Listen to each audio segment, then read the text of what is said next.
Hi, it's Adam from Zero Friction Cycling. So welcome to the land of low friction again. And today I'm going to be covering mostly the topic's going to be how to check your bearings. And yeah, it's something that for a lot of cyclists, it's something they really don't know what to look for when checking bearings. And I'm going to be kind of a little bit limited, I guess, in what I can impart to you on that front, because you do have to develop the feel for it a little bit yourself, for a little bit of basic knowledge. But hopefully what we'll run through today will help you sort of start to get down that path. And checking your bearings is something that you should be doing pretty regularly.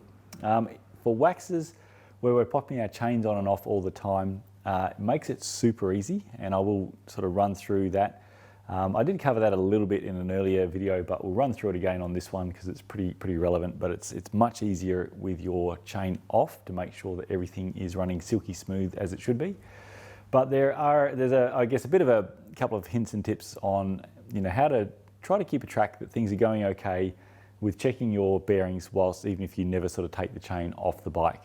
It's just sort of doing a bit of an easy check and keeping a little. You do need to keep a little record so that you've got something to sort of reference back. But yeah, it's a nice little handy hint and tip. Something that I do, or I guess I've done for a long time. I haven't actually seen it done anywhere else, but I think.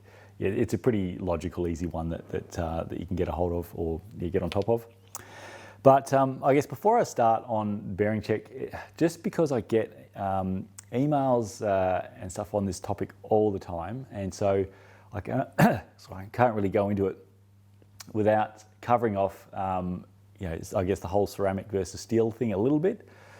So there is, and probably even touching on this topic, I'm probably going to get a roasting on a particular channel, but I don't really care. Is that, somebody a while ago when they started their channel, one of the first ones they did, which got a lot of traction, was on how basically the whole ceramic bearing thing is a con, and that steel bearings are actually better. I do have a document covering this in depth. I did a full investigation on this one. And so the person has basically put forward that very quickly ceramic bearings actually become higher friction than steel bearings, that ceramic bearings are only low friction for a very short time before the much harder steel balls actually damage the relatively softer, ceramic balls I should say, damage the relatively softer steel races, and then they start to increase in friction. And this particular video had some data which showed 10,000 kilometers of cycling. The test was on, I believe, bottom bracket bearings. And it showed that at the start, so for instance, a ceramic bearing and a high quality steel bearing, they were pretty similar, re their low friction. I think they're at about sort of 0.015 watt for the BB bearing. And then very quickly after even about sort of 500 kilometers, it showed the ceramic bearing trending steadily upwards. Now, I tried to find out what test was this? So how was this 10,000 kilometers of cycling simulated or conducted to put the bearing through 10,000 kilometers of cycling? And how was the measurements done? Because obviously measuring bearing efficiency, it requires some pretty high precision equipment to measure accurately down to those very low efficiency losses that you're trying to get to. And the person wouldn't share at all any information on the test, just basically said the test was secret, doesn't divulge any information about testing. And so to me, that's obviously a fairly big concern. I'm not saying the testing wasn't done, but I don't know what test that it would be. It would be a very difficult test to do. And I feel very, very confident that none of the major bearing players will have actually run this test. So your NTN, your SKF, your Schaeffler, cycling bearings make up such a tiniest fraction of what their overall, obviously, global bearing sales are for just so many things. I mean, bearings are in everything, absolutely everything. So cycling's a pretty tiny component of it, really, and they're not going to invest in doing a 10,000 kilometer test for cycling bottom bracket bearings. I can't imagine that was done in any way, shape, or form. So if none of the major bearing manufacturers did it and this person possibly didn't do it, then that leaves the only other outcome was that the data was just basically entered to suit the narrative. So that's my conclusion at the moment, or my opinion. I could be wrong, so it is just my opinion, not stated fact, but having a pretty hard look at it and running things just past a bit of logic, it I just can't see how this test was actually conducted at all, and that it makes like the aftermarket ceramic bearing world for cycling. It is a very, very crowded market. So there are so many, ceramic bearing companies trying to sell you their ceramic bearings for you to put in your bike. I think it was more of just a shrewd move to plough a different sort of furrow in that, hey, you should buy steel, and I'm selling high quality steel instead. This whole ceramic bearing caper is a con. And you can also check yourself. So if you check with your SKFs and NTNs, you can call up a major bearing retailer in Australia and go through when do we use hybrid ceramic bearings, which is what we typically refer to as ceramic bearings. They've got ceramic balls, but the races are steel, so they're hybrid ceramic. You'll see the marketing on those major bearing manufacturers' websites that state themselves that they typically tend to be somewhere between about 3 to 5 times longer lasting. They're lower friction, so they correlate with reduced energy costs in your business or industry. So there's a lot of information from even the major bearing manufacturers to, I guess, help back up what a lot of your cycling bearing manufacturers are saying in that ceramic bearings are lower friction and longer lasting. So that's, I guess, a bit of a preamble. So from my perspective, that a quality ceramic bearing is going to be faster in general and longer lasting than your typical steel bearings. There can be some very high quality steel bearings, but the ball in the bearings is what wears typically faster than the races. And being steel, your steel bearings will tend to wear more quickly than your ceramic ones. You'll tend to need to change them out a bit more frequently.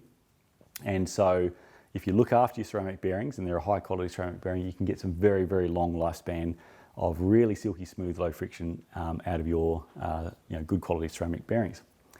The other quick thing to cover off is, how do you sort of determine whether or not a bearing is a high quality one? So just to cover off ABEC ratings, so that's often used by some companies to sort of, market a bearing as being really high quality, whether it's ABEC 5 or ABEC 7 versus ABEC 3. So the higher the number, the higher the rated it is, but that has no bearing at all on whether or not it's high quality or fast. So an ABEC 7, like that rating of 7, it's a manufacturer tolerance rating. So it has no indication at all as to whether or not the bearing is made out of really cheap ceramic or cheap steel, and it's just going to be high friction from the start and feel like crap and run like crap in very short order. So for instance, you can get some absolutely brilliant ABEC 3 bearings, and you can get some absolutely horrific ABEC 7 and 9 bearings that will just run terribly, very, very quickly. Just be aware that ABEC rating doesn't necessarily mean that a bearing is higher quality or faster than a lower ABEC rating. It really comes down to the bearing itself. For cycling, we don't need anything higher than ABEC 3. We're not doing 10,000 or 100,000 RPM. We don't need the super tight tolerances. We're doing usually around 100 RPM or a bit more, and our power is not that great. So, we don't need those super high tolerances, but we do need something that's going to be really high quality in terms of the race material and the ball material.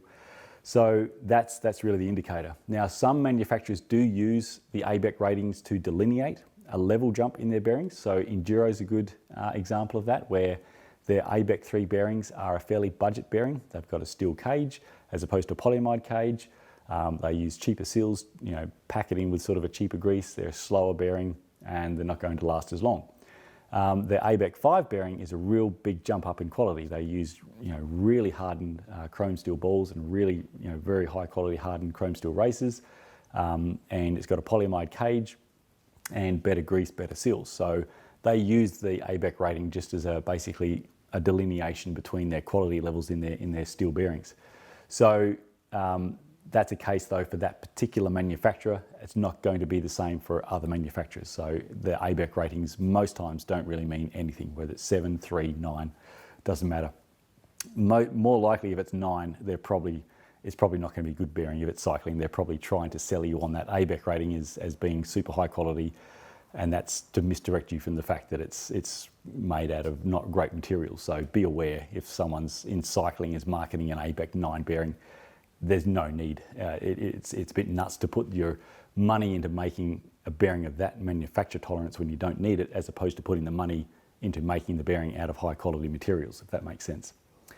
So that being said, the other thing just to touch on, in that video as well, it did also highlight steel cages as being superior to polyamide cages. And again, from a bearing expert, that's pretty odd. And it's something that you can check yourself. Again, you can do your own research. You can do your own calling to a major bearing retailer, if you like, in Australia. And for cycling, so a steel cage on a steel ball, it's not going to be as low friction as the polyamide cage. So the polyamides are a special sort of self-lubricating plastic. So the ball's ensconced in that. They remain sort of sliding in a really low friction interface, especially so sooner or later with cycling. So in cycling bearings, we typically will at some point run into a point where we don't have a lot of lubrication in the bearing anymore after, say, maybe 5,000, 10,000, 15,000 kilometers. And in a low lubrication environment where we have also a fair bit of vibration from riding down the road, a steel cage is a really, really bad idea to be rattling against the steel balls. A self-lubricating polyamide cage is vastly, vastly superior. And that's why pretty much any fast bearing, like any sort of high level bearing from cycling, it will always, always, always be a polyamide cage.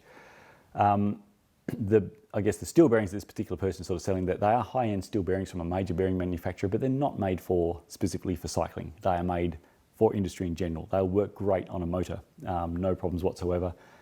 Cycling, 8,000, 10,000 Ks down the track when you don't have as much lubrication level left in them. Me personally, polyamide cage, you don't want a steel cage. So, and again, these are facts you can independently check yourself, and you can decide whether I'm correct or the bearing expert who has hugely much more knowledge than I do is correct. And if not, why is he telling you what he's telling you? So, all right, so that's, I guess, a bit of an introduction on bearings overall, steel versus ceramic and polyamide and steel cages.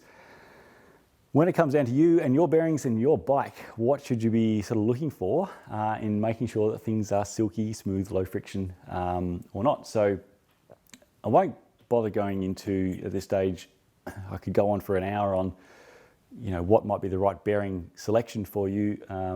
Really, obviously, use a bit of sort of sense on that. I mean, the fastest bearings, what makes a really fast bearing, apart from obviously its overall design, the cage design, the manufacturer tolerances, and its more importantly, obviously, is the material. You've also got in there then what grease is used, so how fast is the grease and the fill level of the grease. If you pack a bearing full of grease, you've got a much higher amount of viscous friction, and also what seals are we running. So you can have anything from a double lip heavy contact seal to a single lip to a very light contact to a no contact seal. And all that has a pretty big impact on how fast a bearing is or not. Now, if you are running a bearing that has a no contact seal and a really low fill level of a light fast grease like a time trial grease, then you'll have a super fast bearing for a period of time, a fairly short period. Obviously a fast bearing needs much more maintenance than a bearing that's packed full of a heavier duty grease and has a double lip seal. So this is a case where you kind of want to choose the right bearing and the right grease and the right fill level and maintenance to suit your particular cycling. So I run different grease and different fill level on my dedicated road race bike than I do on my road training bike. One, I just need it to go for 10,000 Ks without me having to do any maintenance on it, and everything's going to be great. Whereas the other, I can easily maintain that every 1,000 kilometers and look after all the bearings. It's a bit like your, probably most people don't blink at your passenger car bearings. You drive 200,000, 300,000 kilometers and they're never touched. But a V8 supercar is going to have a fair bit more maintenance on its bearings to make sure the bearings are running super fast. So it's a little bit like that with your bike. The racier things are, the faster, the more maintenance you're going to need to do. And if you don't do it, then where ceramic bearings will cause you some grief is that if you do not maintain a sufficient fill level of grease or sufficient lubrication level of grease, then the ceramic balls can become a little bit like carbide cutters into the steel races. Even if they're really high quality steel races, you run a pretty big risk if you run the lubrication level too low for too long, that you will do some damage to the races. So you do need to maintain at least some decent level of lubrication in there. There's really, again, some really high-end bearings, you can get away with it more than others. So like your Ceramic Speed and the Ceramic Speed Coated, and especially the Enduro XD15. The XD15 steel is a pretty amazing steel. It's practically indestructible. You can get away with a lot more with a bearing like that. most of your general sort of even decent quality, hybrid ceramic bearings, if you let the lubrication level run too low for too long, they will be dead. You will damage the racers, and that's that. The other thing to be mindful of with lubrication level in your bearings, especially if you ride in wet conditions, you need at least a certain amount of grease in there to form what's called a hydrodynamic barrier behind the seal lip. If you let it run too low, you will lose that hydrodynamic barrier protection, and any sort of water pressure on that seal, it's going to come straight in. There's nothing there to stop it getting past that seal, and the water and whatever contamination it has bringing in with it is going to go into your bearing. And so a lot of times it can be, people can be riding around in the dry, everything's fine. They do one ride in the wet, and then they find that they've got some sort of pretty crappy running bearings after that, or seized bearings. And that's just simply lubrication level getting too low. If you were to go out and do a full Mudder CX and you packed your wheel bearings and BB bearings and jockey wheel bearings with grease, they're fine. You're not going to get out the next day and find that they're full of mud and grit and seized up. So if you've got a really wet off-road event, get out your long life grease, pack it, wear the extra viscous friction that is faster than mud. So yeah, that's some sort of the general hints and tips and maintenance. And so how long should you need to, how long can you go before you need to worry about your bearings? Again, it is a matter of, and it depends. Some bikes will come with bearings that are not bad. They often will be steel, and that's okay. There's a lot of good steel bearings. And you don't need to rush out and upgrade them, run them and look after them, and you get a really good low friction life out of them. But from wheels, from good quality wheels to budget wheels, what comes in your wheels will vary greatly. So it's really going to be a mixed bag for most as to what they get. What I see a lot with bikes that come standard with ceramic speed bottom brackets, for instance, is that the ceramic speed bearings will come with a low fill of a light fast grease, and so really they do need that maintenance, or you want to get onto that maintenance after about 5,000 Ks, 10,000 Ks absolute max, and that's often not done. I would have lost count how many bikes have been brought in that have done 15 to 20,000 Ks with they've sort of come with a ceramic speed bottom bracket, and the bottom bracket is it's done because it's been ridden for 20,000 Ks and hasn't had any maintenance. It's seen a bit of wet weather. So just be mindful, I guess. You may not necessarily know what bearings you've got in there, what's the grease level, what's the seal level. And so that's where what I'm going to sort of run through a little bit now will hopefully help you stay on top of, are my bearings okay? Do I need to do anything to make them stay lovely, silky smooth and okay for a long time? Or has something gone a little bit wrong and I need to start to take some action so that I'm not riding around with a bike that's got bearings that aren't great, because life's too short to ride high friction bikes. So after this, I'll demonstrate what we do when we check bearings if you're taking your chain off because you're waxing. Now the front wheel, front wheel's pretty easy. It's pretty much you spin and put your finger on the axle, and you will feel if it's silky smooth or if it's feeling a bit rough and notchy. You should also be able to fairly easily feel, with not much practice at all, is my bearing dry? Because a dry bearing will make its own kind of sound and feel pretty noticeably. Now, there's often a bit of discussion about whether or not sort of checking free spins is of any value. So you spin your wheel, so you might do it always, just like spin it, say, as hard as you can. Excuse, you can hear a little bit of brake rub. And you time how long the wheel spins for. Now, some people say that this kind of check is rubbish, and some people say that it's good. I say it can be good. Like it's a free spin like this unloaded, it is not an indication at all as to how well your bearings are going to perform under load. But it can help in checking if things are okay. So for instance, if I was to spin a wheel and it came to a halt in 30 seconds, I would probably go, that's not very good. If I get at least a minute or maybe 2 minutes, then okay, we're okay. As long as the bearings are silky smooth, then at least I know that they've not gone to crap, or they're not over preloaded and bound up, things like that. And from there, once you establish that things are in a normalish kind of range, which is at least say a minute plus for a front wheel at least, then it's really just keeping track of it. So If it was a minute and you check it again in a month and it's a minute, and you check it again in a month and it's a minute, and then 3 months later you check it and it's 2 minutes, quite likely things are getting really dry. So don't go, woohoo, my bearings are now amazing. Suddenly my bearings have gone from not bad bearings to amazing bearings. They've doubled in their free spin time. It's actually time to probably go, right, that's actually a concern. I should have a look and re-grease my bearings, and then hopefully they'll go back to where they were at about a minute. Bearings will free up a little bit more over time because the seal wears. So you do get a little bit more free spin time, but it's not massive like that. Like, it's not going to double. And also, it's also a sign, because that seal does wear, that contacts the inner race. That's also a hint that you need to make sure that your grease level is maintained, because you don't have as much seal protection there against water. So anyway, so front wheel, very easy. You spin it, time it, try to obviously spin it similarly hard every time. Have a technique that you just get used to. Do a few runs, make sure you get about the same time each time, and then keep a track of that and make sure if it goes much shorter, problem. If it goes notably longer, definitely time for maintenance. Don't let it go too long. So now, if we had the chain off, we could do the same thing with our bottom bracket bearings and our back wheel bearings. And that's generally the best and easiest way, because I can feel with the bottom bracket, is it silky smooth? And I can feel with my back wheel exactly the same, is it silky smooth? How long are things spinning? And again, with free spins, I emphasize, don't compare your wheel being, if it's a minute and a half and you've got a friend who's 3 minutes, it doesn't matter. They got a different wheel. If theirs is silky smooth and as it should be at 3 minutes, that's their wheel, not yours.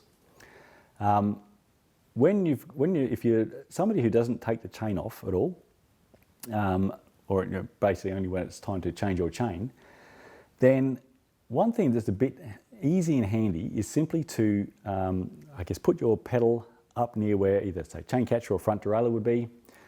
Really obviously helps if you've got a stand. You can do it without a stand. Really helps if you've got some sort of nice secure stand. Hold the bike. I just do it from basically this same way every time, and I just give it a hard spin. I count 1, 2, 3, 4, 5, 6, 7, 8, 9, 10, 11, 12, 13, 14, 15. So it's going nicely. So I should have mentioned before, 16, 17. I do that in usually cog 8, so I've got a nice straight chain line. So I think that was about 17 and a half spins. Now again, if you do your bike and it's 10 and mine's 17, it doesn't matter. This again is my race bike. It's set up pretty racy. What you want to know is that for you it's 10.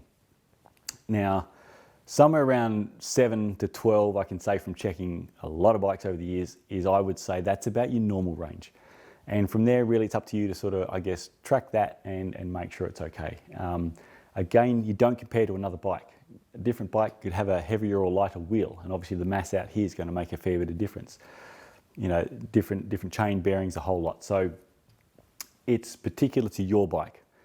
If you do it and it's 10, then excellent. If it's under 5, probably an issue.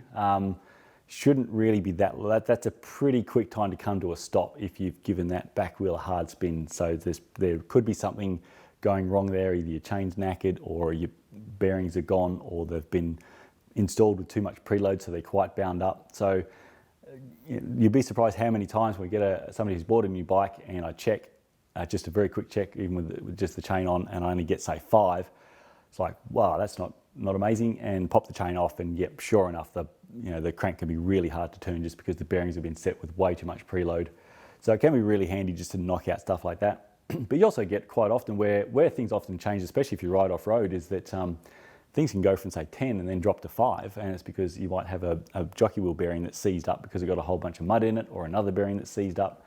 So things will become quite apparent if you get a drop of a notable number of turns, be it from 10 down to 7 or 10 down to 5, something like that. Something's changed, not for the better, and it's time to then, you're going to have to get the chain off and start to check things out properly individually. Now, similarly though, if it goes from 10 and you haven't checked for 3 months or so, and then you check again and it's 15, then again, not cause necessarily for celebration, it's cause to check to see if any bearings have started to go really dry, so that you can get onto that. But definitely something you do post wet rides is a great thing to do. Is everything the same as it was before the wet ride?